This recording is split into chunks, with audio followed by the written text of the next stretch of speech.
Hello, I am Phil Solicito, and this is a recording of my presentation on how to create a talk and the basics of using presentation software like PowerPoint or other similar programs. I must admit that this is the first time I have used the Zoom program and to record on it, so please forgive me if it does not go as smoothly as I would hope. Now, to introduce myself, when I became a master gardener, I started working the plant desk at the Port Charlotte Library. I answered many questions from northern gardeners who moved here and gave up on vegetables because they were frustrated by Florida conditions. My personal motivation is to help people to be more successful. So I developed a series of vegetable gardening talks and then expanded into fruit, tropical fruits. One of the things that I really love about developing my talks is doing the research, digging for and learning deeper information so that I am much more informed than when I started. So let's get into it.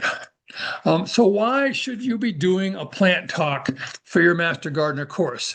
And if you remember the mission statement that I told you at my talk on extension, your Master Gardener volunteer mission is to provide scientific knowledge and expertise to the public. Building a talk like this will prime you for the process of giving good answers to questions. And if you know the answer, you'll be able to give it in a rational way, a little better than without knowing how to do a talk. And if you don't know the answer, you will be better at looking it up. And if you can't find satisfactory information, you can always ask Ralph. So Ralph says that when developing your PowerPoint presentation, keep in mind that your audience wants to be educated, but also entertained. Keep your session colorful with lots of photos and layman level information so that you provide edutainment and keep them thirsty for more. When building your presentation, strive to be clear and concise. Use photos and graphics that will support, but don't distract attention from your ideas. Now, how do you do this? How do you start? Read many existing articles and reference materials on your topic. IFAS blogs are particularly helpful. Get to know your subject thoroughly so that you can develop a good idea of what you really want to do with your topic. Along the way, you begin to collect information. Some people used to use this 3x5 cards for this process. My system is to open a Word document. You could open any similar app like Notes or whatever and copy whole paragraphs and pictures into this document. But be sure to keep links or references so you can find them again. You may remember there was something there that you didn't take down, or you need to link your resources at the end of your talk in your handout. So this slide is an example of what you might put into the information you're collecting. And so here we have a paragraph on golden dewdrop and another paragraph that we have copied and pasted into this Word document.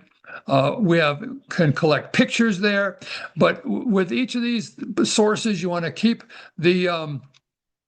the link so you can get back to it again if you need to, or you can use this link in your references. Here's another article from a different source with a link. Notice that it's an IFAS link.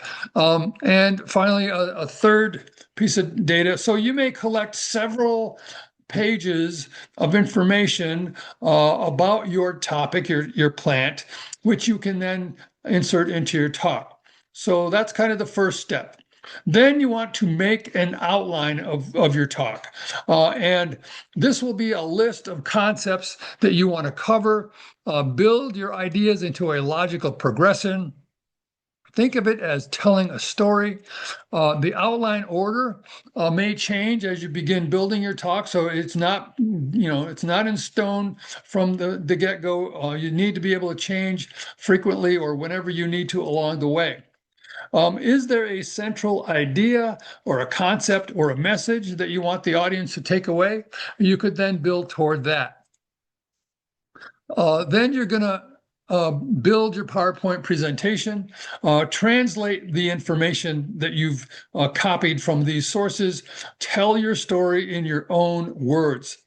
You might want to end your talk with a short summary of key points, or it might be the message that you want your audience to take away. Use a lot of visuals to engage, especially photographs. They really grab people's attention. You can use maps or charts or graphs if they are appropriate and if they are large enough to be legible. Make sure that, charts that you, especially the ones you copy, may not be very legible. So you got to deal with that. Botanical drawings are interesting and they can enhance or focus on certain details so they are more apparent to the audience than a photo. Or a drawing like this might be a change of pace from a series of photos. Now, practice is really important, and you want to begin after you have written maybe 75 or 80% of your talk into PowerPoint. You want to start practicing. So eventually you will not have to read your lines. Practice a lot. First silently, and then when you're getting the hang of your talk, practice out loud. It is very different practicing out loud than reading your talk silently. Your mouth needs to learn to say your words in the order that you have written. And I will admit that when the first time I talk out loud, my tongue feels very thick. And not only do you need to practice the psychomotor skills, but you also need to change the words so that they flow better. Later, when you get a handle on it and you feel more comfortable and it's becoming more smooth, practice with a friend or family member and listen to their feedback. Use vocal variety. Change your tone up and down. Emphasize key words. Use occasional strategic pauses for impact. And remember to be yourself. Allow your personality to show through. And also, it is normal to be nervous. We all have it, and we deal with it. And the more you practice, the less nervous you will be. Okay, PowerPoint is a very powerful Microsoft program. It is used by millions of speakers worldwide. I read statistics where there are over 30 million PowerPoint presentations given every day with more than 500 million audiences to them. But notably in your circle, by Ralph and most of the other speakers for this course, and by the speakers of the Master Gardener Speakers Bureau. PowerPoint includes so many tools and options that it's hard to learn them all. And you really don't need to. You only need the basics, which we're going to tie you up with today. Then later on, to remember where they all are when you need to use them. So the PowerPoint Tools ribbon, where all your tools can be accessed, goes across the top of the page and when you open the PowerPoint program. Each of these little tabs opens to a different batch of tools, and so you can see how there are many, many tools, but you only need to learn how to access a few of them.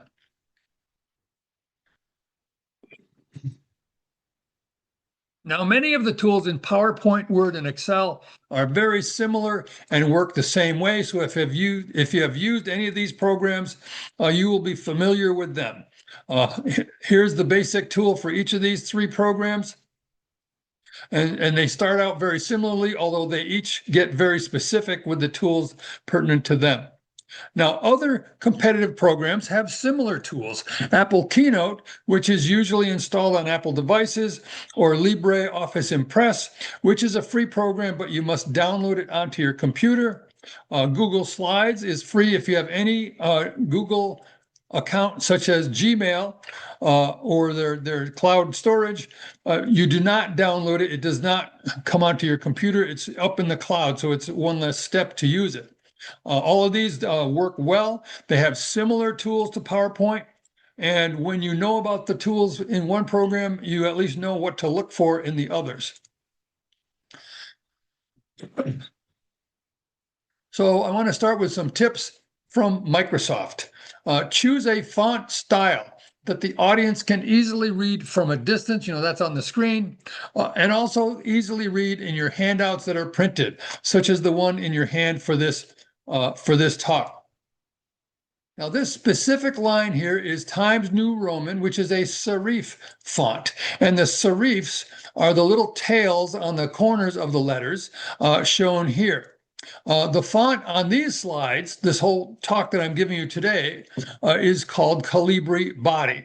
It is a non-serif font. As you can see the difference, it is in 24-point size. I chose Calibri early on because it's one of the more legible fonts, and non-serif fonts are generally considered easier to read than serif fonts because there's just less data for your brain to have to interpret to read the letters. Whatever font you choose, you should use the same font throughout your presentation. You don't want to change fonts because that actually confuses the brains of your audience, and you want them to be relaxed and focused on your information. You want to use a high contrast between the text color and the background color, like we have here on this slide. Notice the black on white is obviously very easily read. The black on green is also quite easy. Always think about the legibility on the screen and in print. In this line, I've chosen different colors so you can see how much they vary and how poorly your brain sees them compared to the black on the lighter background. Also, you have seen examples of smaller font sizes in some of your lectures, both on the screen and in the handouts that were given. My goal for my handouts is that they should be legible for old eyes. We're all getting older and our eyes don't see the small things as well. So that's why I use 24-point. It's not really necessary. You could go down to 20-point on your slides, but 24 will be more legible on your handouts.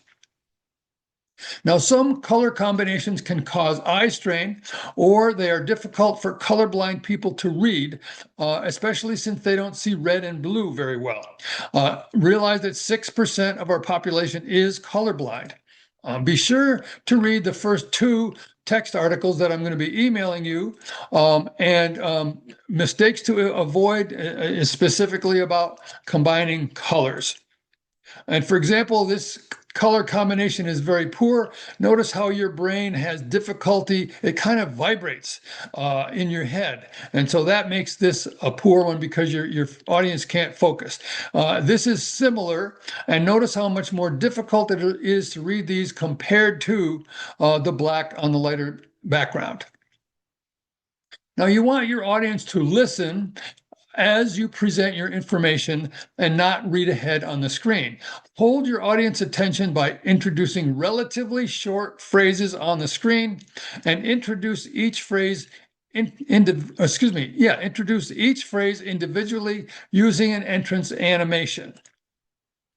Now, be honest here, how many of you were reading ahead and down into the paragraph about video tutorials? And this is my point. And notice that all of my phrases come on one at a time, which holds your attention. So you are reading what I am talking about, and you're not having a discord in your brain by getting away from what I'm talking about.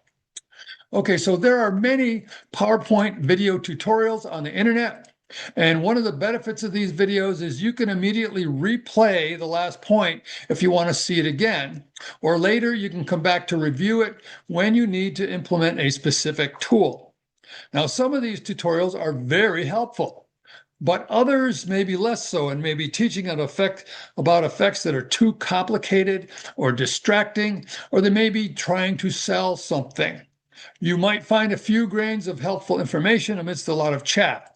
So therefore, I have reviewed many articles and videos that could be helpful for you, but I rejected a large number of them for the reasons that I mentioned above, and that's why the ones that I send you will really be pretty good.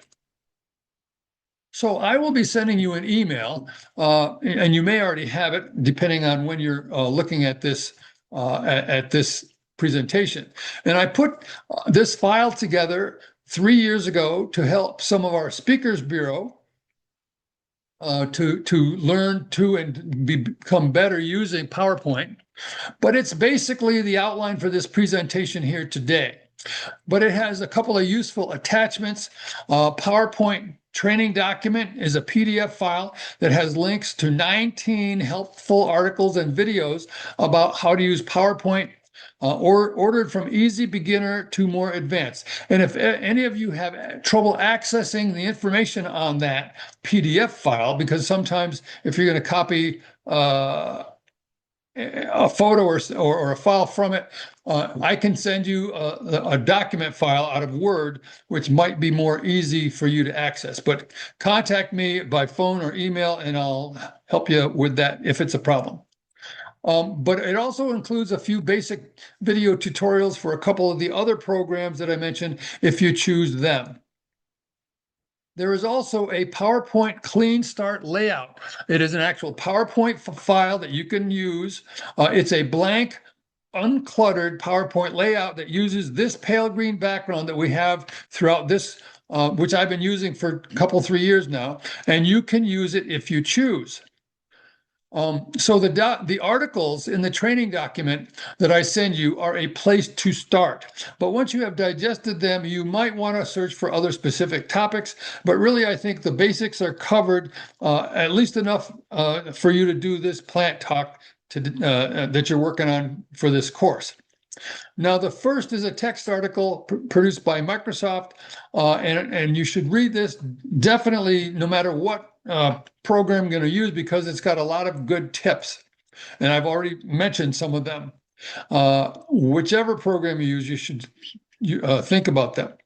Now, most of the training videos start out with choosing a theme. And choosing a theme first is easier than changing it later. So unfortunately, many of their recommendations will be noisy or distracting or gimmicky. And for example, this one right here that says Atlas is difficult to read because the color choices are poor to juxtapose. And many of them are going to be busy with graphics or something that will remain throughout your whole presentation and actually distract from your verbiage and from your photographs. You want to keep your slide background simple and subtle and consistent throughout your talk.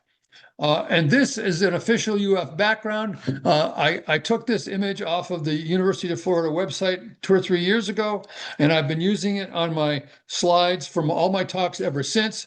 It is the background that's contained in this PowerPoint Clean Start file that I'm sending you.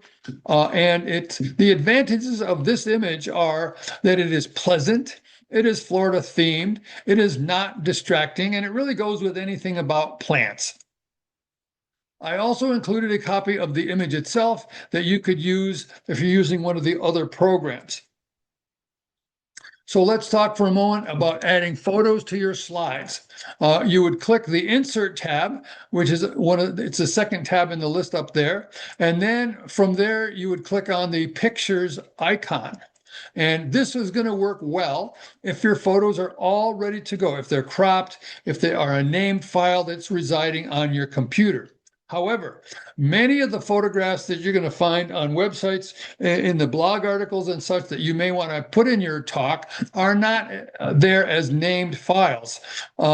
Plus, if you're using photos from your camera that you took yourself, you would have to name them and save them to a specific location to retrieve them. So for that reason, I use the Windows snipping tool. It is simple and it is powerful. It can capture screenshots or crop any picture or graphic that you can see on your computer screen and then copy and paste it where you need it. So this is what I have been using extensively for several years. It's available on Windows computers. There are other similar programs that are available for Apple, or if you can't find this one, you can download them off the internet. But really, all you need to do is click on that Windows key, and that brings up your program list, and you'll find it on that program list as Windows Snipping Tool. Now, once your photos are on your pages, your slides, if you need to crop or format it, you can click on the picture format tab that appears only when you click on a photo. So this is the picture format tab, and when you click on it, the crop icon will appear on the line below it. And so you click on crop, and that's going to put handles on your picture and allow you to crop quite easily. Also, when you are collecting your photos and putting them in that document to save them to use here, I recommend that you also copy and paste the name of the person who took the photo so you can give them appropriate credit. And if you use copyrighted material, you're going to need to get permission.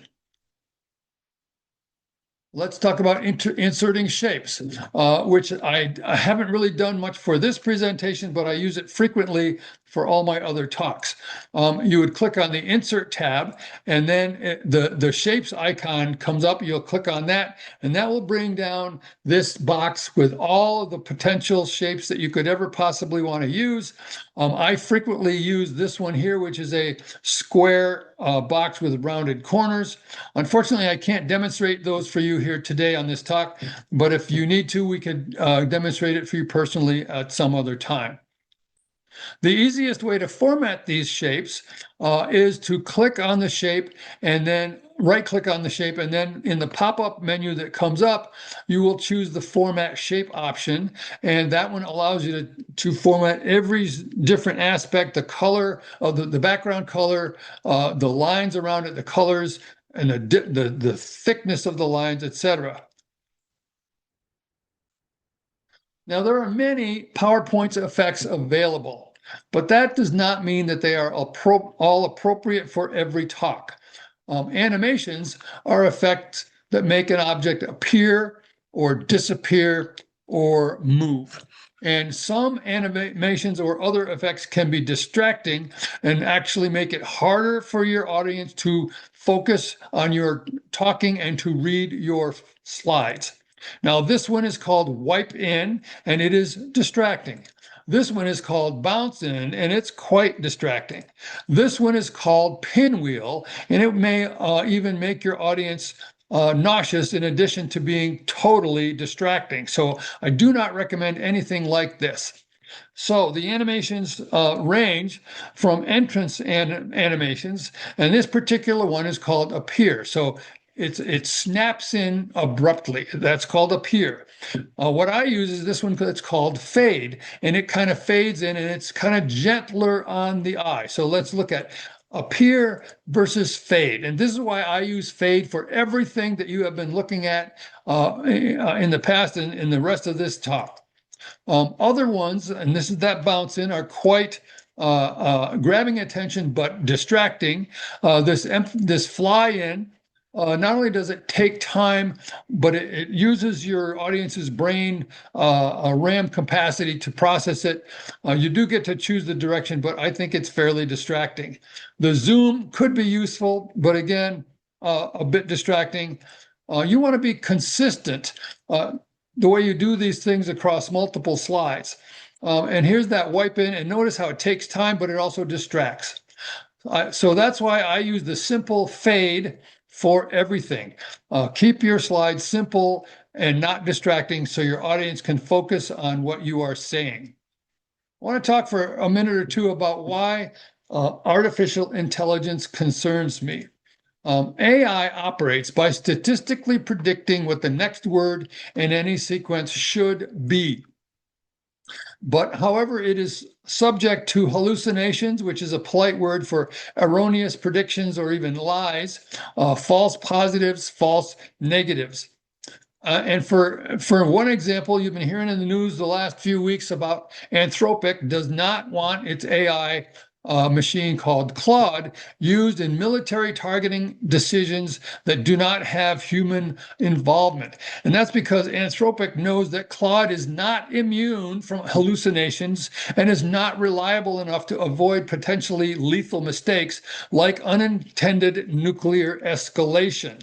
And in fact, the University of Oxford study found that AI like ChatGPT was found to result in nuclear escalation in 95% of war game simulations. So this is really quite disturbing for the longevity of the future of the human race. Now, another example is doctors are using AI scribes to write their clinical notes. And I had a visit with my orthopedist recently to talk about my shoulder. And at the end of the visit, 20-minute visit, he went into his office for 2 minutes and he came out with a 5-page report on the visit. And it included everything from the questions he asked me, my answers, the tests that he did, the test results, and his findings and conclusions and recommendations. And I took it home and I read it, and I was really kind of amazed about how accurate, generally speaking, how accurate the AI was in taking down that information. However, when he asked me about my family history, I told him that my brother had type 2 diabetes, and the AI scribe put that down in the report as 2 heart attacks. And so that's kind of upsetting that it collected that misinformation and put it down to my permanent record. And had it been a cardiologist or an internist, I would have had to call the office and tell them to correct that so that they didn't base any of their treatments on that misinformation. Since it was an orthopedist, I didn't, because he's not really that concerned about my family heart attacks. Also, healthcare companies are increasingly using AI to decide whether they're going to pay for your care. Again, this is disturbing. I read recently about a fake research paper that a couple medical people invented. They invented a condition that didn't exist. They wrote this paper, and they had a bunch of references to articles that supported, the information. And the reference list included Star Trek and The Lord of the Rings and some other fake sources. And then they released it into the internet. And within a few weeks, a bunch of the different AI programs were picking that up. And if you put in those symptoms, you come up with this fake disease. And so AI doesn't know the difference between real and fake information. And of course, when these things hit the news, there are lots of people out there who like to play tricks on the world, and they're going to invent more fake conditions and publish them so that AI can be polluted by this kind of garbage. So when I was considering what to talk about when talking about AI, I was talking to Ralph about it, and he mentioned his experience when he was getting ready to do the pruning talk that you had a few weeks ago. And so I took his recommendation and I entered this question. I said, draw a picture illustrating the 3-step pruning technique for limbs over 1 inch in diameter. And of course, this is the correct image, which I have been using in my talks for a couple of years.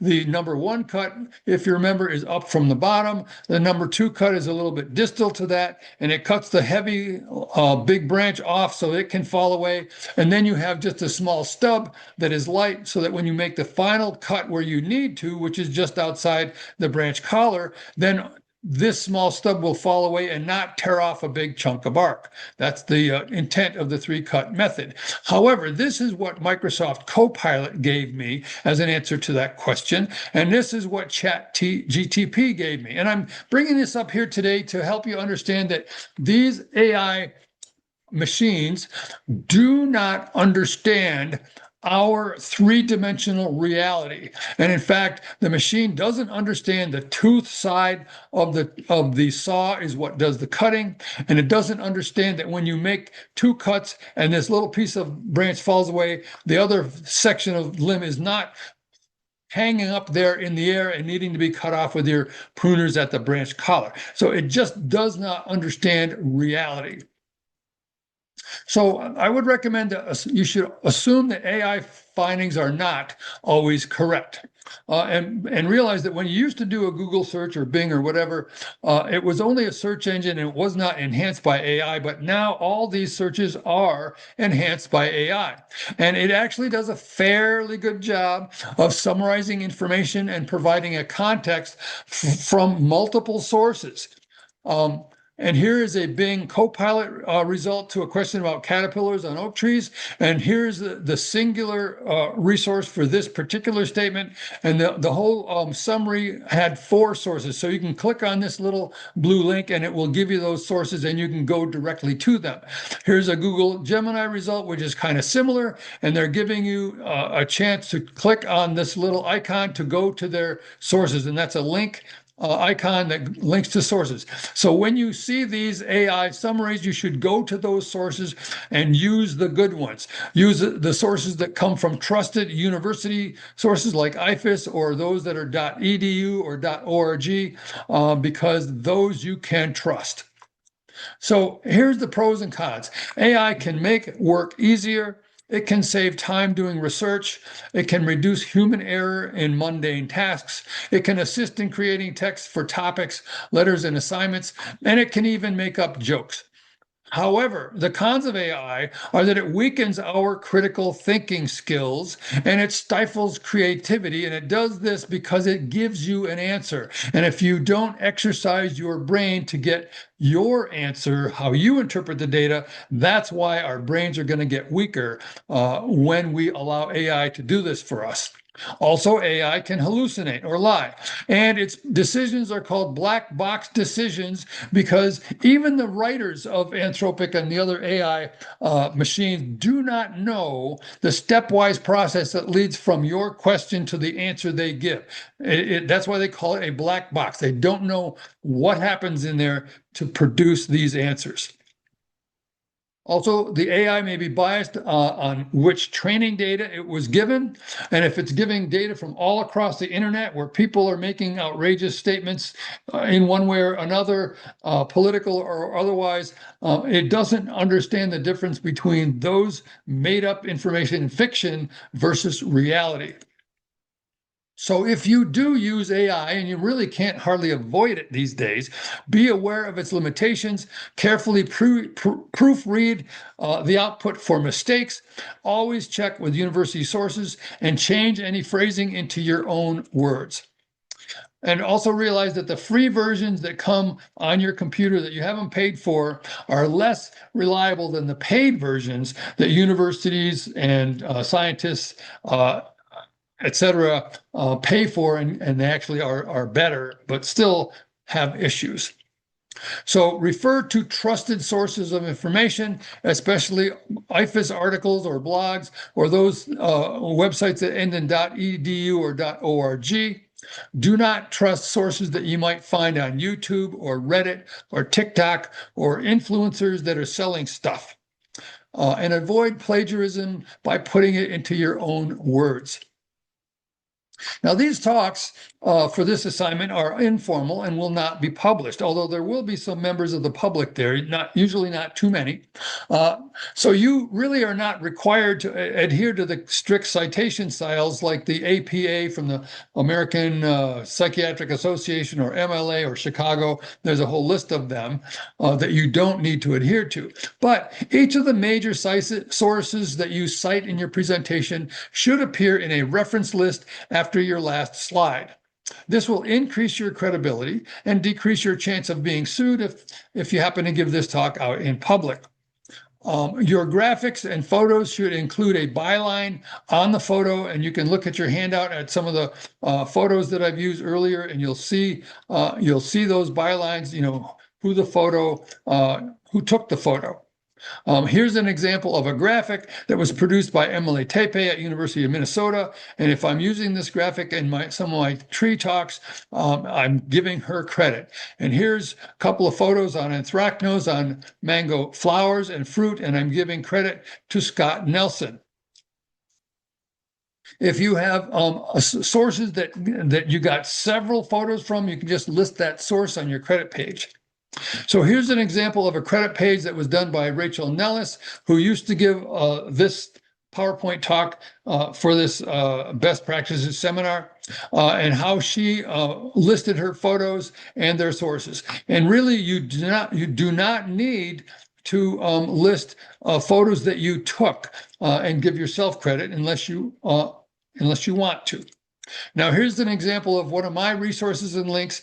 And when I give a talk, I usually don't have time in a 1-hour format to give all of the information I really want to give people. So I really want them to go and look at these references and read and get more information. So I give these, and I also say I'm happy to email you a PDF file so that you can just click on them and go directly to those sources.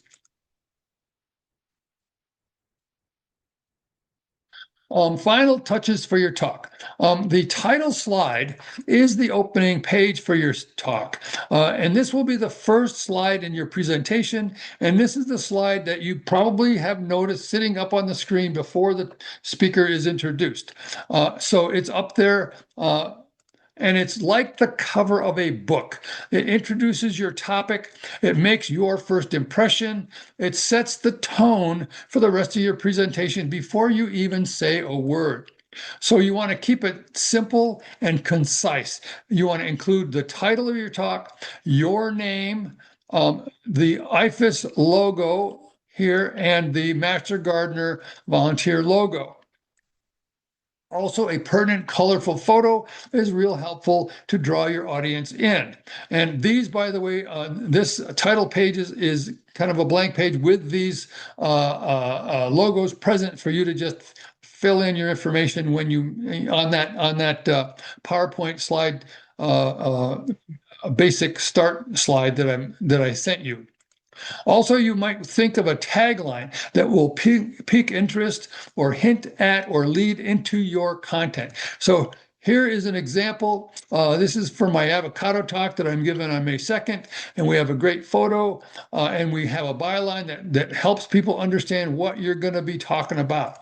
Here's another example from my mango talk that I'll be also giving on May 2nd, and the byline helps people understand where you're going with it. But a good picture like this can be inspirational because they're going to think about how they can do it better. I mentioned printing handouts, and my goal is that they are easily legible even for old eyes. This is why I use the Calibri body and 24-point font, and I print them off in this 4 per page format that you can see on your handouts. And this is the largest slide size print setting for the PowerPoint program. And this, you go to print settings, and you'll choose the one that says 4 slides horizontal. And then you want to make sure that these boxes are checked to print slide numbers and frame the slides with that little line around each one and scale them to fit the paper. Will make them a bit larger. And finally, you want to make it in landscape orientation to get the largest possible slides that are going to be the most legible. So you can do this. I know a lot of you are nervous about this talk, but it's not as difficult as you are imagining. Start early so you have time to do it right. Practice. Start practicing at least a week before you're done. It will give you more ideas. And practice does make perfect, and practice also makes you less nervous. So this is the final slide that the University of Florida requires, and it basically says that the UF does not discriminate based on race, sex, and other things. And so this is the final required slide. I got a couple other slides there on the handout that may or may not interest you.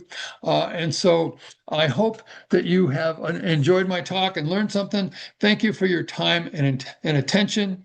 I hope this presentation will help you not only with your plant talk, but with helping others to become better gardeners.